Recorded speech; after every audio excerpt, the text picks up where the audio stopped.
Take a look at the iPad here, and we're going to take a look at a pro example, probably a couple pro examples first. What I really like to focus on is how the big parts of the body move, because if they're not the core driver of the shot, then the arm has to kind of take over and do a lot of the work. And relatively speaking, the arm is much weaker, less stable, less consistent in how it moves. And so I really like to focus on things like the logo, like on his shirt, for example, and the logo on the shorts, a little bit of a Nike swoosh we can see there on his shorts. So as he sets up, his chest is facing right towards the camera. And at right 90 degrees. Yep, yeah, exactly. Yeah, the baseline's right there. And the first thing that moves forwards is the logo on his chest. It's starting to transition forwards while his hand and his arm stays back. So this is like the initiator of the whole sequence, is the big strong parts of his body. And so that continues. Chest leads, and you can see the arm and the hand following behind the chest.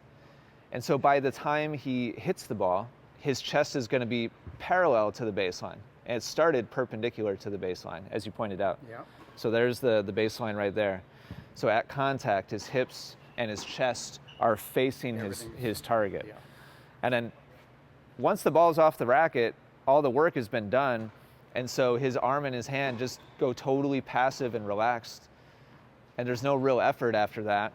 The best part about your forehand is you do what Roger and what Victoria did initially. Your chest and your hips are turning 90 degrees, and your racket's in a strong position. Not unlike both of them. You're in a strong setup position here. Yeah.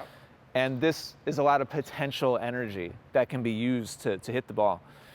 As the ball comes into the frame, I want you to tell me what leads the forward swing. In other words, what is it that's initiating? My arm. Did you see it? Arm and racket. We can see a little bit of blur on your hand and your racket, Yeah. and your body is still very static. And so right off the bat, it's very easy to see that most of the energy is being provided by the smaller parts of your body. And we're at a point now where the ball is getting pretty close to you, and your shoulders are still perpendicular, and your hips are still perpendicular. And so, it doesn't take a psychic to tell that it's going to be hard to use the big parts of the body at this point, because the ball is almost already there. And so when you make contact, your body is starting to turn now, but the whole thing is kind of getting going a little bit too late. It's all the stored energy is still stored. Yeah, exactly. It's You've partially unlocked it, but it's only probably realistically only about a quarter of the rotational force that you had prepared is actually being used. Now, after contact, watch your hips and your shoulders. After contact, you complete the cycle and you finish facing forwards, but the ball's already left the building. Like it's already happened. Like the swing's already done. Basically, your finish position is the same position with your body that the pros had at contact. And so you are doing the move, but it's just late to the party. We are gonna mirror each other here, and we're gonna start off together in a kind of a take-back position, the way you normally do.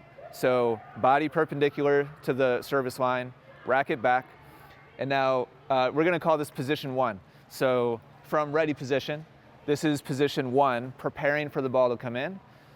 And we're going to practice something that's a little bit exaggerated just so you can feel the difference here between what you're used to doing and the direction we're trying to head in. Position two in our training sequence here is going to be leaving the racket here and turning the hips and the shoulders forwards. Yep, yeah, exactly. Yeah, good. So this is position one. Position two is leaving the racket, and you'll probably feel a stretch in your shoulder, maybe your elbow a little bit. So from there, we're going to simply draw the racket forwards to contact and stop at position three. So position one is take back. Position two is stretch. Position three is contact. You don't leave your foot back, do you? Like after the follow through, you mean? Yeah. It depends. Sometimes I might finish here. Other times I might release it. It depends on what direction my movement's going in. See, I'd want to step into it. Right now, we're just going to stop at contact. Okay. So setup position, stretch, body forwards. Yep, and then contact. There you go. That's it. That's it. That's it. And let's repeat. So setup, turn the body forwards. Yeah, and now contact. Good. Yes, yes. Let's take a look at that real quick so you can see what you're doing exactly. Here's the last one that you just did. So I mentioned briefly, this is an exaggerated drill. Previously, after your setup position, the only thing that initiated was your arm and your hand. Right. So what we're doing now is we're totally reversing that. Right. And now the big parts of your body are initiating and your arm is staying passive. So we have a forward rotation with the shoulders, we have forward rotation with the hips, your arm is staying put, and that's creating a stretch that you're feeling. And now when you release the arm, it's very easy for you to arrive at a strong, athletic contact position with your shoulders are parallel to the service line, your hips are parallel to the service line. It'll help you, you're really flexible, your leg and your knee. It'll help you achieve this if after the stretch, your back foot pivots. Right now you're leaving it down, which is gonna make it kind of tough for your hips to turn forwards. So just that one little kind of detail is gonna help you out a little bit. But do you see how different this absolutely. position looks compared to previously? It's gonna take some time for me to work. Yes. But now I have, Now you know. well, bingo. Now I have something to work on. So set up position first, and then stretch the body, and then smoothly release the racket all the way around. Great. Oh, that's awesome. That's really good, Rich. Well, I felt uncomfortable. That's because it's different than 40 years of habit. Come here, come over here, come over here.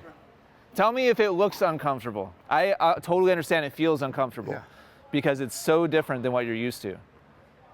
But just watch yourself and tell me if it looks unnatural or awkward or, so here's the stretch. And now watch, here's where you release. Does that look uncomfortable to you? No. Good stretch. Yeah. Here's the release. Watch how, remember I was talking about that circular path? You perfectly accomplished that. Okay. Bringing the racket all the way around your body. And I go fully around too, so now my back's facing where my stomach is facing. Exactly. So what we're gonna do now, Rich, is you're gonna make 2 shadow swings, followed by a toss from me, and your goal is to make all 3 swings look identical to the camera. So it doesn't matter where the ball goes, doesn't matter if you watch the ball, I just want you to focus on your body executing the same movement when the ball is there as when it's not there. Does that make sense? So do 2 smooth shadow swings first. Body first. One more of those. Concentrate on how it feels. And I'll do the exact same thing. Body first. Good. So let's check it out. How do you think you did? I didn't. It was off center. All right, I don't care. But, your body, how do you think you moved your body? I think maybe. I think. All right, let's check it out. Here's the actual toss. Let's see what happened. The body's starting. Good. You're leading with the body. I'm already excited about it. Yeah, good. That's awesome. Good. You got to parallel. So yeah, you mishit it, but this is a totally different thing. This is like done this in 30, this is like it's the first time I've ever done it. Comparing a dog to an elephant. Like this is totally different classification of movement. Absolutely. It's not even in the same ballpark. Exactly. Let's see what you did after the hit. All right, good. Yeah, nice job. Nice job. In your experience with past students, is there any one thing you should just try to get it back right over straight down the middle or something, or? As long as you're focusing on this, for the near future, for the near term, I would highly recommend you don't have any expectation or care at all about what happens to the ball. 2 practice ones. Body first. Yep. Keep it slow and calm, slow and calm. Ready? Body first. Yeah, good, Rich. Body first.